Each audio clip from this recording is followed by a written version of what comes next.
Queria que vocês acompanhassem a leitura. Mateus capítulo 8, a partir do versículo 14. E rapidamente vocês já abriram também no livro de Marcos. Já fica com o dedo separando, a gente caindo e voltando no capítulo 1. Mateus capítulo 8, versículo 14. A cura da sogra de Pedro. A gente já tinha falado anteriormente sobre esse assunto, mas a gente ficou mais naquela parte dos serviços acumulados, que ela não deveria se preocupar, que um dia ela colocaria em ordem todo o serviço que estava acumulado devido à doença dela.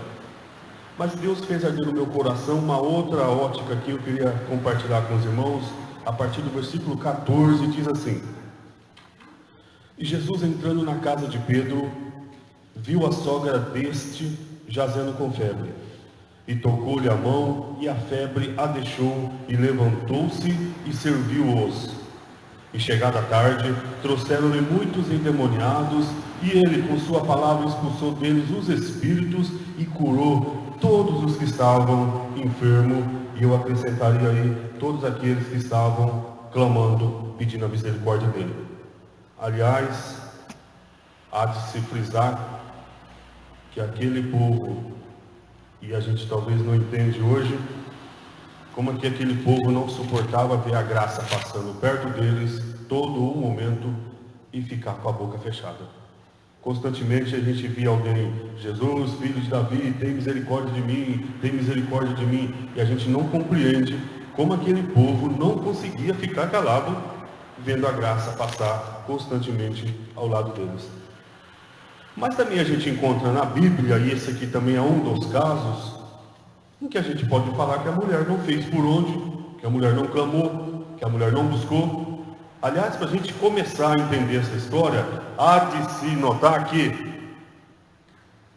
é uma enfermidade tão simples, uma febre, jazendo na cama, como nós disse aqui anteriormente, os serviços acumulados dela, ela preocupada com aquilo, porque para ajudar não aparecia vizinho, não aparecia ninguém. Vocês notem na lição que os endemoniados e os enfermos apareceram bem depois que houve a cura dela, que houve a manifestação. Antes não aparecia ninguém para ajudar ela. E naquela preocupação da vida toda, cada vez mais se definhando na cama, e Jesus passando ali por aquela localidade.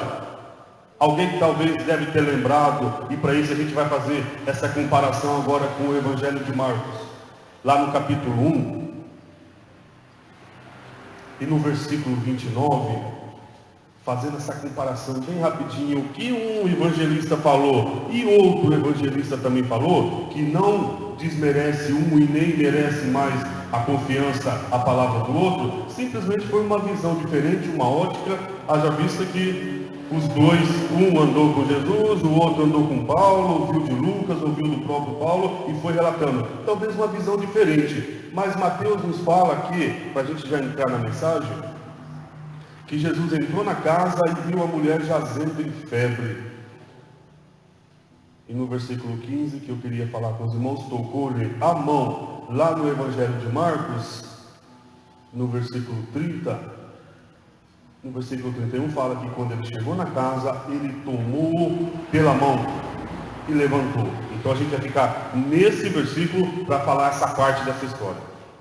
A partir do momento que Jesus chegou naquela casa e começou a andar pelos cômodos, se a gente pudesse anotar o olhar observador dele, ele poderia já começar a pensar e imaginar: tem algo errado nessa casa, tem alguma coisa estranha, não é normal.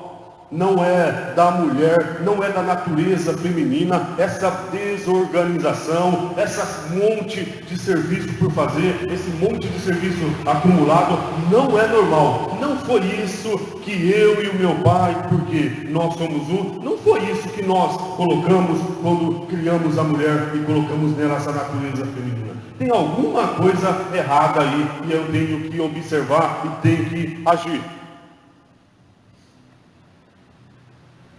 E nesse versículo que eu falei para vocês que ele tocou levantou ela e a febre a deixou e ela começou a servir Jesus.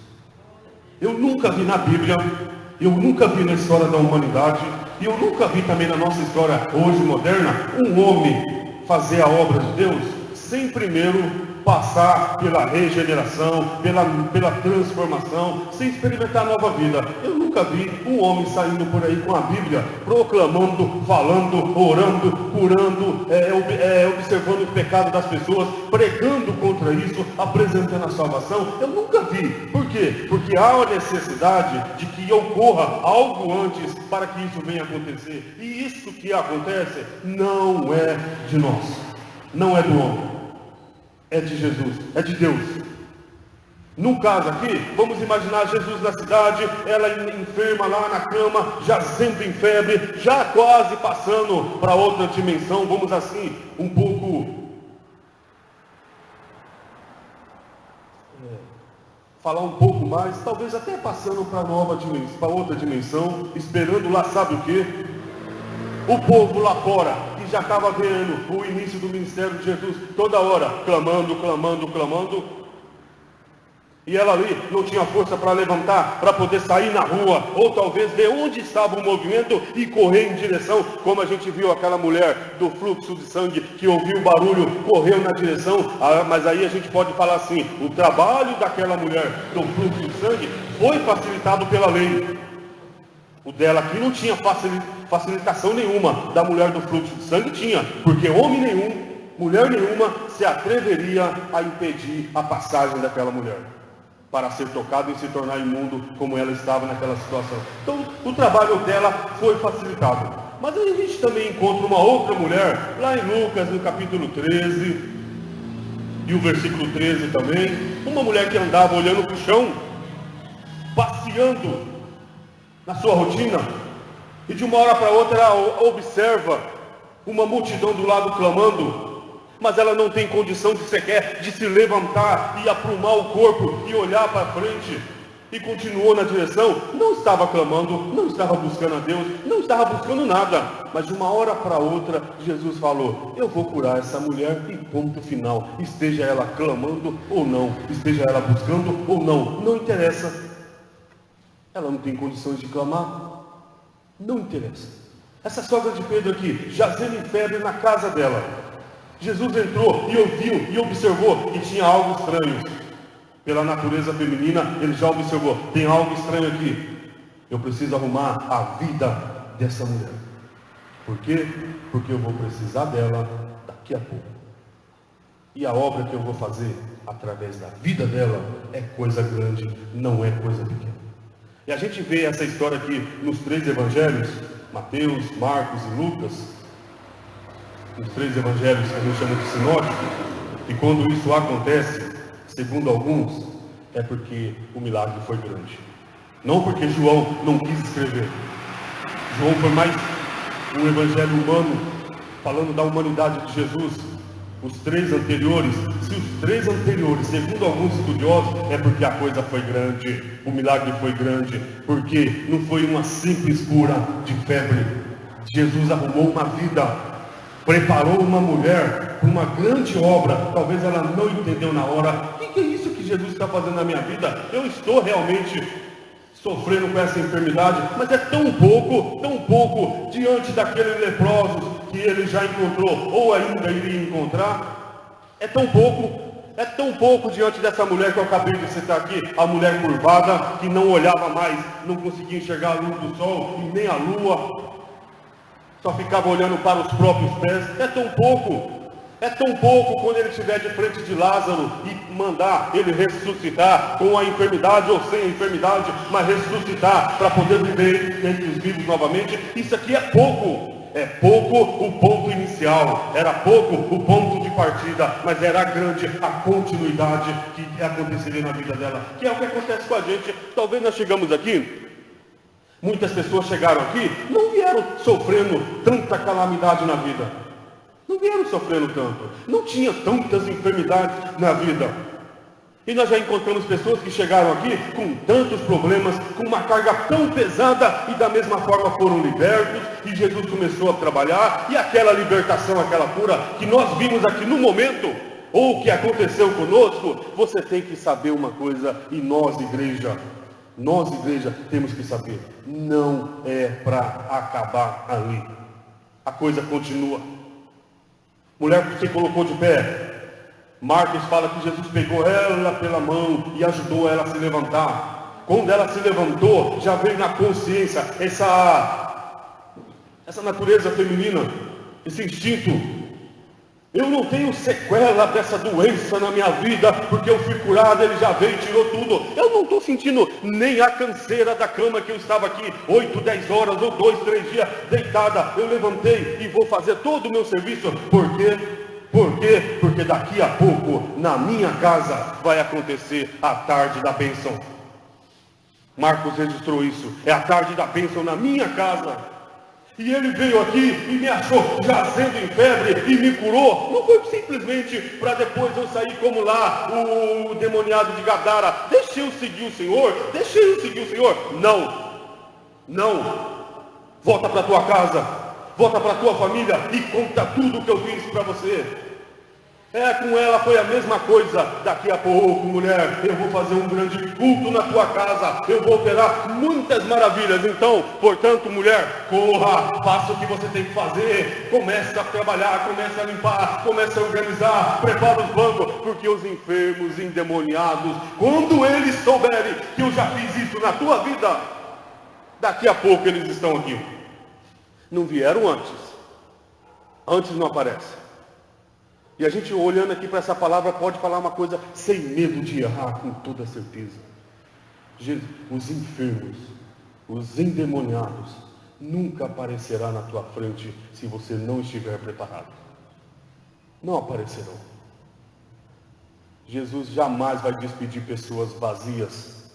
Quando os endemoniados e os enfermos aparecerem na tua frente para você orar, para você dar continuidade naquilo que Jesus já começou na tua vida, pode ter certeza que você tem algo para oferecer para eles.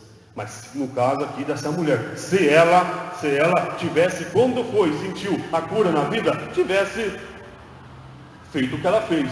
Eu vou limpar, eu vou organizar, Jesus está trabalhando na minha vida primeiro. Eu percebi isso porque eu sou mulher, sou esperta, sou inteligente. Ele veio primeiro, trabalhou na minha vida.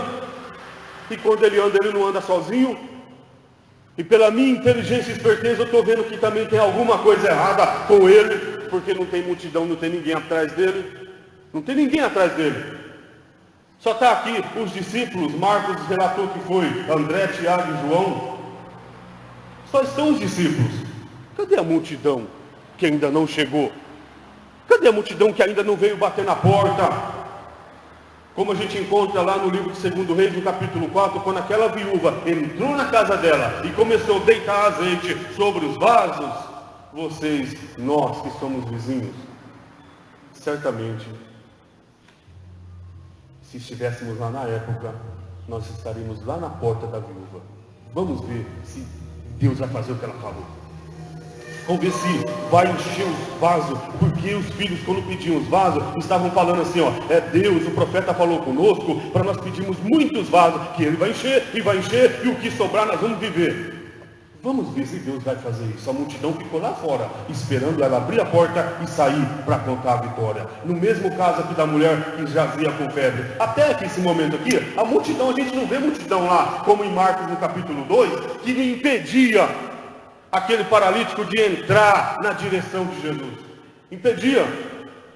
Se os amigos não tivessem colocado uma escada, subido no muro, tirado o telhado, descido ele bem na direção, porque os amigos eram espertos, desceram o paralítico e a cama bem na direção de Jesus, não erraram o alvo.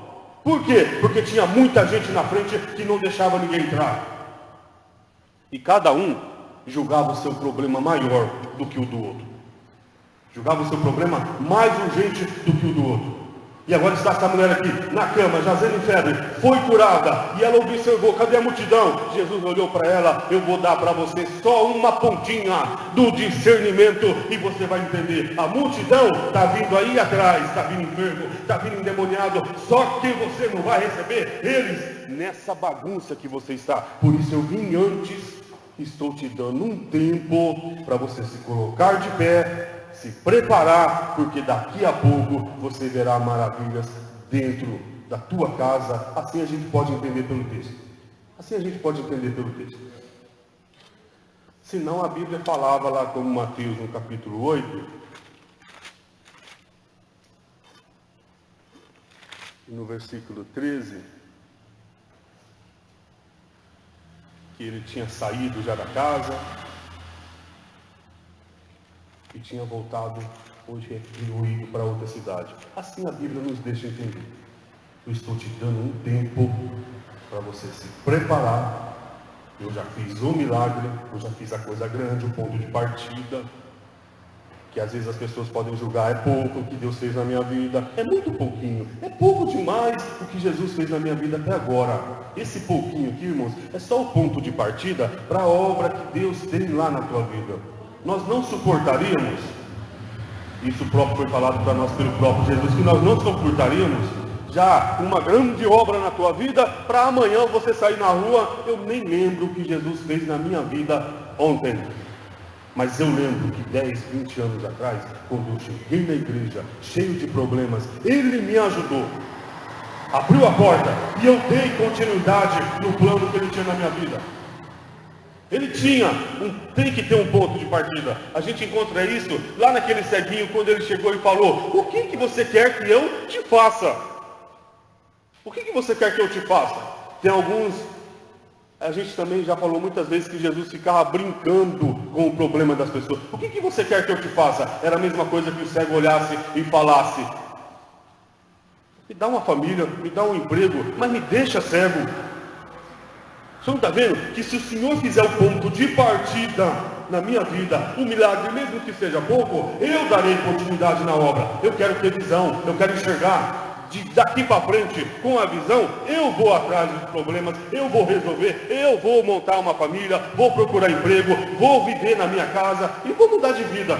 Mas eu preciso do ponto de partida na minha vida.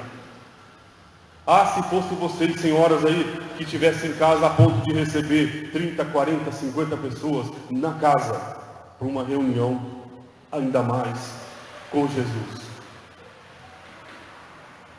Vocês entrariam, já começariam a falar como sempre falam, não repara a bagunça, não olha não, é porque eu acabei de ser curado agora. Faz pouco tempo que eu fui curado. Ainda estou sentindo uma sequela, uma canseira na vida, mas eu sei que daqui a pouco, se vocês voltarem no culto da semana que vem, no culto, na reunião da próxima semana, tudo isso aqui vai estar organizado e vocês verão diferença em mim. Foi curada, levantou-se e começou a servir Jesus, preparar a casa, porque daqui a pouco os enfermos chegariam e eles não tinham tempo a perder. Se nós fôssemos, por exemplo, um contexto atual nosso, quantas vezes nós falamos ou ouvimos aí fora, eu sei que Jesus dá, eu sei que Jesus quer me libertar, eu sei que Ele quer trabalhar na minha vida, eu sei que Ele quer me dar o dom da palavra, do louvor, eu sei que Ele quer me dar uma liderança, um cargo no ministério, eu sei que Jesus quer, mas Ele tem que esperar um pouco, eu tenho que me arrumar. Eu tenho que seguir a minha vida, eu tenho muitos problemas, tenho minha vida material, Jesus vai dar um tempinho, Ele precisa entender as minhas dificuldades, ou então,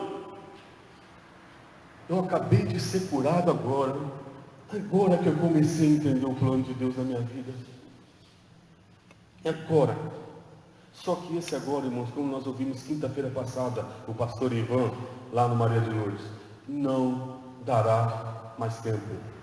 Ainda está dando tempo das pessoas se consertarem, se conscientizarem. Está dando tempo. Vai chegar o dia que não dará mais tempo. Aliás, ele falou, essa geração agora tem essa oportunidade. Essa próxima que está vindo aí não terá. Não porque Jesus, vamos falar que ele já está voltando e já pronto a arrebatar a tua igreja. É porque o amor vai esfriar muito rápido. Vai esfriar muito rápido. E esse dia, uma reunião de jovens, a gente dizia assim, bem que Jesus poderia nos poupar dessa visão catastrófica. O amor de muitos se esfriando.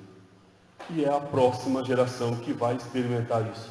Nós ainda somos aqueles, e alguém até dizia, nós ainda estamos preocupados com o Pentecoste, nós ainda estamos preocupados com alguns dons espirituais no nosso meio, a geração que está vindo aí atrás, não. Mas vamos lá, voltando aqui no caso da mulher que foi preparada para uma grande obra. Já sentiu a libertação? Já sentiu Deus operando? Já sentiu a chamada de Deus na vida? Por que tanta preocupação? Ou então, tanta enrolação? Vamos falar assim, já começa a trabalhar. Abre a porta, abre a janela, chama o povo. Vai chamando realmente, porque o primeiro testemunho de cura, a pregação começaria com o testemunho dela. Eu estava aqui em casa, jazendo em febre. Ele entrou dentro da minha casa, porque alguém trouxe ele.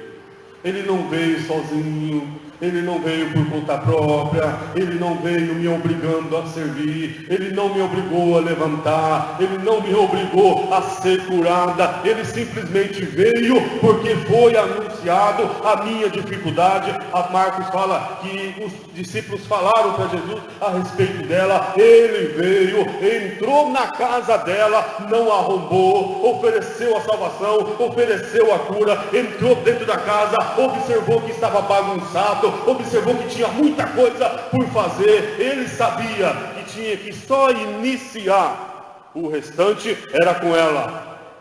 Quando ela se colocou de pé, entendeu, agora é comigo daqui para frente. O que eu não conseguia fazer, a lutar com a febre, agora eu posso lutar contra a canseira. Eu não posso lutar contra a febre, mas eu posso lutar contra a canseira na minha vida. A sequela. A gente encontra muitos convertidos aí, e a gente também falava isso com alguns jovens ontem. Tem muitos novos convertidos na mão de pessoas, e as pessoas estão tentando mudar o conceito da obra que Deus já fez na vida deles. E nós temos que lutar para não deixar isso acontecer. Você está indo na igreja? Você já foi libertado, você não sente mais vontade, vem aqui, senta aqui com a gente. Tem muitos novos convertidos na mão dessas pessoas e nós temos que ajudar eles. Nós temos que ajudar eles. Vamos voltar aqui, na casa que eu estava falando, que Jesus entrou, não obrigou, né? Deve ter batido na porta, a mulher deve ter ouvido, deve ter aberto. E Jesus entrou, deve ter ceado com ela também, vamos pensar assim, né? Porque ela ficou em pé, já começou a trabalhar, deve ter até cozinhado ali para aqueles homens. E a gente não vamos entrar aqui nessa tipologia, nessa simbologia não, mas já vamos sair aqui rapidinho. O importante para aquela mulher não foi a cura da enfermidade, foi o que aconteceu depois. Eu vou continuar fazendo o que Jesus quer da minha vida. Ele não me curou à toa. Ele não veio aqui só porque eu sou sogra de Pedro. Eu não vim aqui só porque ele foi influenciado por André, Tiago e João. Eu não vim aqui. Eu vim aqui porque ele se preocupou comigo. A gente pode ver isso nesse mesmo livro de Marcos, lá na história da mulher sírio-fenícia, que antes de sair da terra dela, Jesus já ouviu o grito dela. E antes dele ir ao encontro dela, lá de manhã, vamos imaginar, ele ouviu, tem uma mulher gentia clamando. E eu vou ao encontro dela, porque ela não pode vencer a barreira da lei e entrar aqui e usufruir dos benefícios que eu estou proporcionando a Israel. Ela não tem essa força, ela está amarrada, tem uma cadeia. Então eu vou ao encontro dela. E antes que ele se encontrasse, ele já ouviu muito antes do clamor dela. É a mesma coisa com essa mulher aqui. Ele não foi influenciado, não foi obrigado, ele foi porque ele se preocupou com ela. E quando ela recebeu a cura, também não foi obrigada a se levantar, não foi obrigada a servir, não foi obrigada a fazer nada. Ela simplesmente, de conta própria, já se levantou e começou a servir. E quando ela arrumou tudo, quando ela preparou a casa, chegaram os enfermos e os endemoniados. À tarde. Aí ela entendeu. Ainda bem que eu fui esperta e preparei todo o ambiente para que ocorresse mais curas, ou no quintal, ou dentro da casa, ou na região, ali na vizinhança. Mas ela se preparou, porque sabia, não estou recebendo cura somente aqui para ser mais um testemunho. Não estou aqui sendo curada para colocar ali na sala de milagres uma foto minha, falar que eu fui curada e vai ficar lá 100, 300 anos. Que as pessoas vão passar uma vez, duas, e na terceira vez não vai ter mais ânimo de lá ver. Essa foto todo dia está aí, essa mulher foi curada. Chega, ela entendeu, eu estou sendo curada porque tem continuidade. E eu volto a frisar, não vi homem, não vi mulher saindo por aí com ousadia, pregando a palavra, curando e orando pelos enfermos, sem antes arrumar a própria casa, receber a visita de Jesus, arrumar a própria casa, se preparar, aí sim vai fazer a obra de Deus com todo o amor e com toda a dedicação. Antes não. Antes eu nunca vi. E eu nunca vi Deus confirmando palavras de homens assim, com sinais, prodígios e maravilhas, como a gente vê aqui na igreja do Senhor. Vai, prepara, recebeu a visita de Jesus, recebeu o milagre, entenda que tem coisa ainda aí pela frente. Você não foi curado, você não foi liberto, você não foi livrado à toa, só para aumentar na nossa caderneta aqui de milagres, no nosso caderno. Não foi à toa. Talvez o seu milagre, o que Deus fez na tua vida, nós aqui não estamos nem sabendo. Pastor e os obreiros, nós não estamos nem sabendo o que Deus fez na tua vida. Mas é tão importante, tanto quanto Jesus fez na vida dessa mulher aqui. Ó. Eu chego, coloco em pé e você dá continuidade. E Jesus continua a caminhada dele. Deixa a mulher fazendo a obra e ele vai confirmando e operando na vida dela. O importante disso tudo é a gente saber alguns pontos cruciais dessa história, né? Os amigos e o genro, né?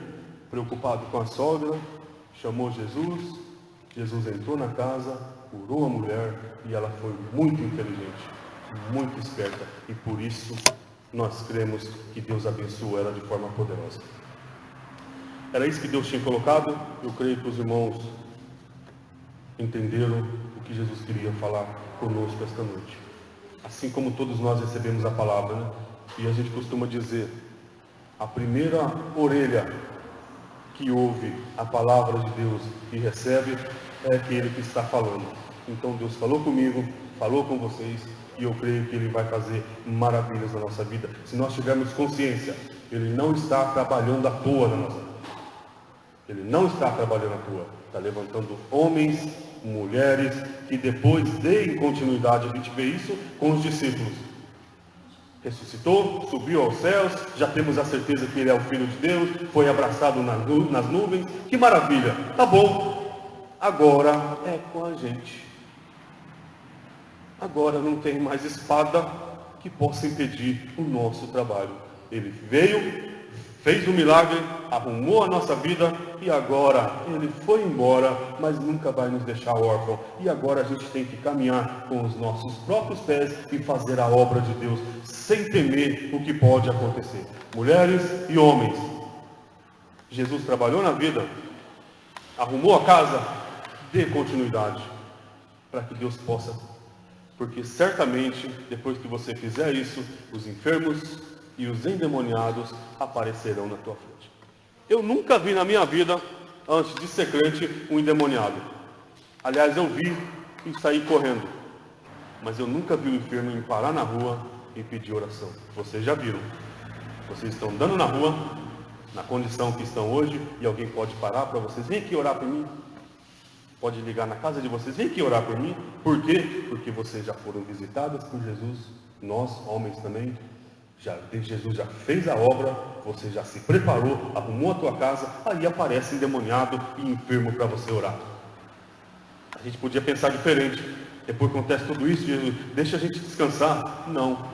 Enfermo e endemoniado para vocês apresentarem a palavra e eles serem curados e começarem a fazer a obra de Deus. E aí vai virando uma corrente, né? Vamos assim dizer, uma palavra estranha, vai virando uma corrente. Um vai ajudando o outro, vai ajudando. Olha lá em Gadara. Agora você vai para a tua casa e fala para a tua família. Prega para eles. E os de lá, quando ouviram, foram para outros lugares. E é por isso que nós estamos aqui hoje. Você nunca pode esquecer o pouquinho que você acha que Jesus já fez na tua vida. É pouco. Foi somente o ponto de partida. O restante é com você. Que Deus nos abençoe, em nome de Jesus.